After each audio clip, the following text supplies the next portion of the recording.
it's Jodi again. Today we're going to do some simple transplanting. The procedures for transplanting is pretty much the same whether it's your seedlings that have outgrown their seed starter and need to move up while they're waiting to go into the garden, or if it's your plant that you just bought at the store that needs to go into a permanent pot, or something you've got, flowers you've got in the house that actually has outgrown its pot and needs to move up to a bigger pot. Transplanting is always basically the same. All you need is your potting soil, your medium, and I will actually post the link below to the homemade potting soil, which is always a good idea if you're looking for quality control. It's good for economic purposes, so that'll be available for you to take a look at as well. But all you want to do is you want your pot that you're going into, and in the case of the seedlings, they always go into these pots where they stay for good 2 or 3 months before they go into the garden. So I just get the general plastic cups, and you get rid of them at the end of the year before they start to break down. You fill it about 3/4 of the way full of your potting soil, moisten it down. It takes a few minutes for it to get wet. You take, in this case, there are multiple plants in one seed starting cup. All you do is you split that. You take some of your seed starter or your original potting soil that they're in with you. You always want them in a little bit of a familiar territory. You kind of gently press that down. You don't want to break the stem. Then you take your potting soil, you simply fill in carefully around that plant. And whether you're doing seedlings into a cup or you're doing a large plant into a big pot, you use the same method.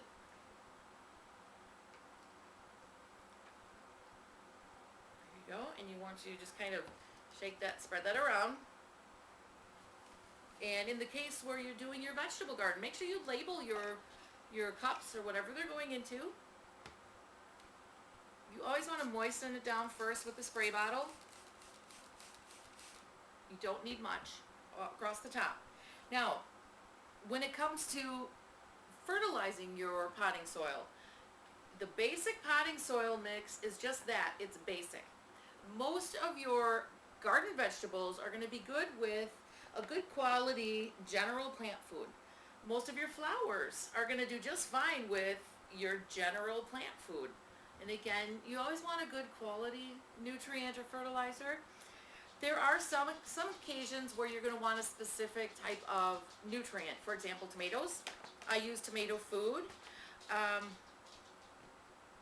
Blueberries. Blueberries need a type of specific food. They're a little more acidic. You've got different plants that need just a couple different elements. So always know your plants, what they need. And when you do want to fertilize your food, your plants, you simply take, and always read the directions on the package because the fertilizers are different. But in general, you need very little. Get it out. Here you've got an entire spoon. What I do is I just take a few pellets and scatter that across the top.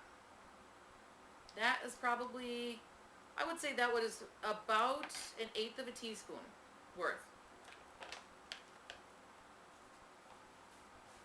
And again, spray it down with your spray bottle. And we've just transplanted a tomato plant.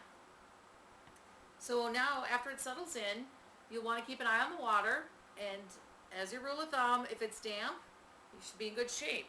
Once that dries out, you want to start watering it with the watering can, and there it will stay. Now your soil is going to settle, your potting mix will settle over the next week or so.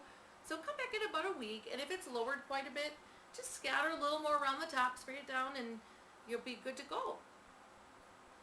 And again, if you have any questions, any specific questions, feel free to ask. Ask me, leave a comment, or ask a question on my Facebook page, Made with Jodi.